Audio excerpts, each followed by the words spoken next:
Wow, it's fresh. 2 days ago it was 21 degrees, 22 degrees.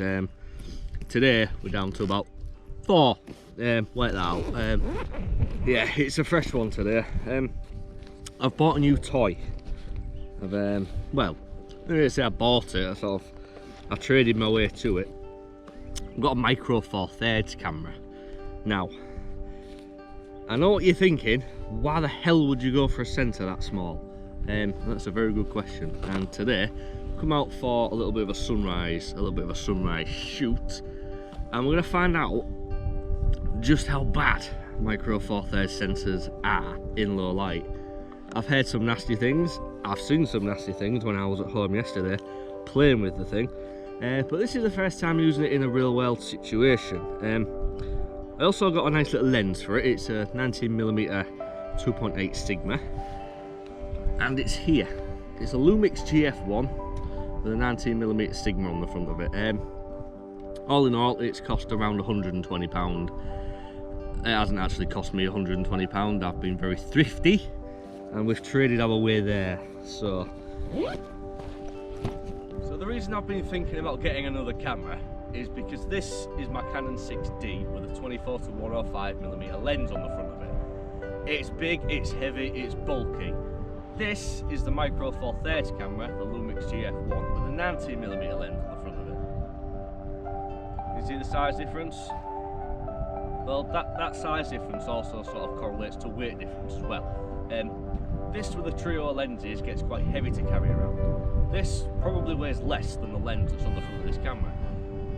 So it's a weight saving exercise basically, and I also wanted to try mirrorless, and I also wanted to try another format, so I thought, why not just get a Micro Four Thirds camera? How bad can it be? Now, small sensors are not necessarily bad things. Just because it's small doesn't mean it's bad. You know, bigger isn't always better, as some women like to tell you. Yeah, small isn't bad. You'd think it may be noisy. It's not necessarily going to be the case. As long as you give it enough light, it's going to produce exactly the same image as this. As long as you've got a bit of knowledge up in your noggin, you can take the same image with this as you can with this. I mean, granted, you've got to apply crop factors to focal lengths, apertures, ISOs and things like that. But in the end, you can take the same picture. So I was wondering, is it worth me carrying this around all the time? Or could I get away with using this? So let's go find out. Let's go take a picture. There's some lighthouses down there. Let's go take a picture of those. Well, let's just see what happens in a bit of a low light situation, and then when the light comes up, well, we'll find out what happens when we've got some good light as well and we're able to compare. I'm not actually going to use this one because I've specifically left the memory card at home. I've also put the L bracket over the memory card cover on this, so I can't actually get into it. So yeah, so let's get going. If you have seen any of my channel before, you will recognise this lighthouse behind me. I've been here a couple of times before. I quite like it. It's a cool little thing around here. So there's my camera down there in the bushes. So let's go down and have a look and see what we're about to try and do. Get down here before death and destruction sort of happens. Look, there's twigs in the way. Right, so this is the back of the camera. There is no viewfinder on this camera, okay? And, well, the screen's not a very good. My 6D has 1,000,000 dots on the screen. This has about a quarter of that. One thing I learned last night when playing with this is to not trust the images that you see on the back of there. They look rubbish, if I'm being honest with you.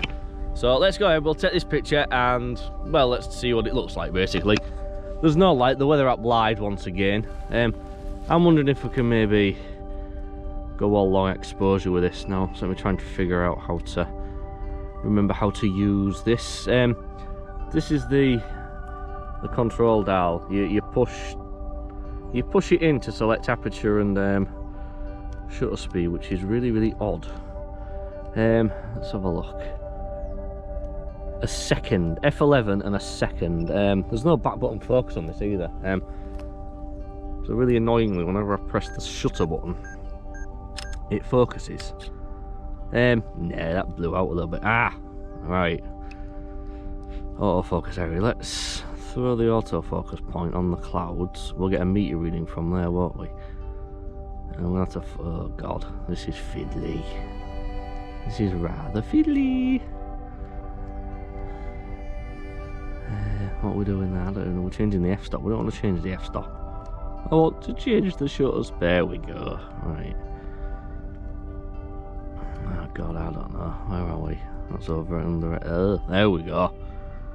So every time I touch that button, the camera tries to refocus, and moving the autofocus point around it is a little fiddly. It's taking some getting used to. There we go. What's that? F11, a fourth of a second, ISO 100. Now as soon as I touch that again to take a picture, it's going to refocus. It's really annoying. I'm going to have to figure that out. There we go, the 2-second timer, and well, it took it. God knows what it looks like, so here it is.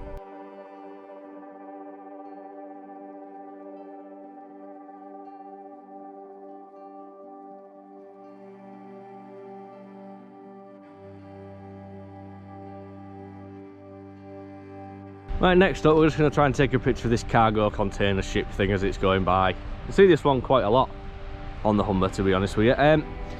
One thing I'm not going to do is I'm not going to put too much time and effort into the pictures this morning. This is purely just a test to see how the tiny 12 megapixel sensor in this camera actually performs at sunrise. So let's just wait until this ship gets somewhere into a position where it might look... Oh no, that's the white balance. What we're doing that for? Yeah, this is so fiddly. So there we go. If we... Alright, that seems to have snapped focus on there. So f5.6, a tenth of a second, and ISO 100 using a 2-second timer. Let's see how that looks.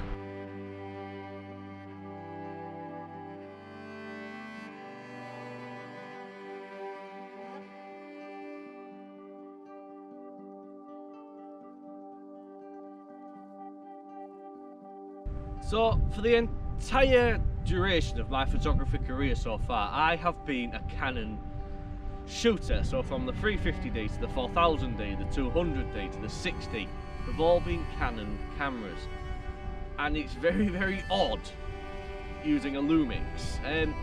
Cameras all work the same. Every single camera works exactly the same, alright? It's just the way things are labelled, things are laid out, things are set out, and wrapping my head around this is very difficult. For a start, I generally autofocus. Sometimes I'll manually focus if it's like a very static scene and I'm taking my time on things. I will manually focus. Now, the autofocus selection on this is so fiddly and so... well, it's not intuitive. Hang on, my hat's annoying me. There's 4 autofocus settings on it, okay? So there's face tracking, there's object tracking, there's 23 area thing, and there's a single area thing as well. And it's not very intuitive on how to use it. I've been through the manual, I've been through the camera, and it took me about an hour and a half last night to figure out how to use the autofocus on this. But that being said, there is something rather fun when it comes to manually focusing. Let me show you this.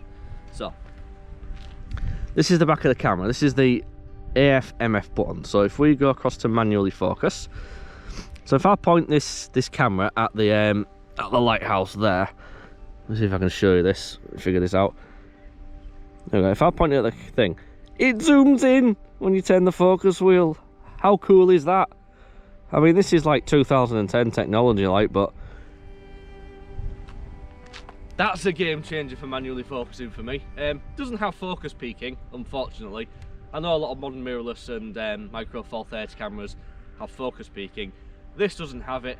I've never had it. I can live without it, but zooming in to manually focus automatically, look at that, I can zoom in on you and manually focus.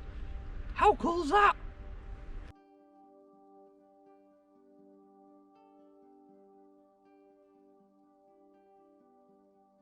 Alright, so the next point I want to make around using smaller sensors is, well, it relates to the lenses, okay? So this lens physically is a 19mm f2.8 lens. Now, if you go on Sigma's website and look at this lens, they will give an equivalent full frame focal length, alright? So that's 38mm. What they fail to do is apply the crop factor to the aperture as well. So the light coming through this 2.8, yeah, physically it's a 2.8 lens, but the maximum depth of field you're going to get as a full frame equivalent would be f4.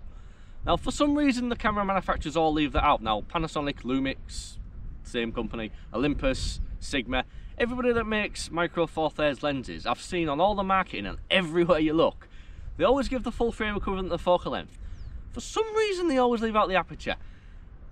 Now, that's because it makes the lens seem slower, and it also makes the lens seem, well, not quite as full framey, okay? Everybody likes to relate everything to full frame. So if you're sort of looking at these lenses and you're sort of wondering, oh wow, look at that, you can get a 135mm 2.8 for like 80 quid. I'm making this up at the minute, but you're not going to get that. You're going to get a 135mm f4 basically. So you're not going to get the same depth of field as you will get on a full frame camera. That's the point I'm making, and all the camera manufacturers sort of admit that information. Again, when it comes to crop factor, you also want to apply the same thing to ISO, so you basically square the ISO. So if you're at ISO 100 on this, you'd be at ISO 400 on a full frame camera. You get the same noise, alright? So that's what I'm trying to get the point across. So let's go find one last image to take, because I am frozen and I haven't got my fancy Velvet gloves with me.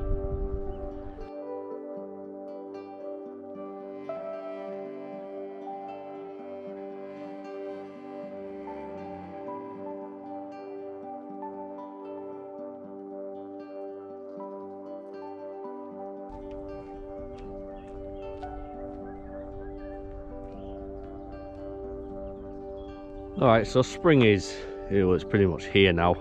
Aside from the weather, things are starting to grow a bit. So we've got a bush with some little white flowers on it. So let's see how this does for sort of close-up photography. I think it seems to actually be able to focus quite close, this lens actually. That's how far away we are, and I think I'm focused somewhere around this flower here. So as close focusing goes, it's actually not too bad. So, well, let's go ahead, we'll take a picture and see how it actually turns out. So, I have manually focused using the zoom in focus thing. So, let's focus on the flower. There we go, that appears to be in focus. What are we at? f2.8. I'm in aperture priority mode, so I've got no idea what the shutter speed is. I think it's maybe around the 2/50th of a second, and ISO 200. So yeah, 2/50th of a second, ISO 200, f2.8. I'll throw that on the screen for you to look at, and I'm going to say peace and goodbye.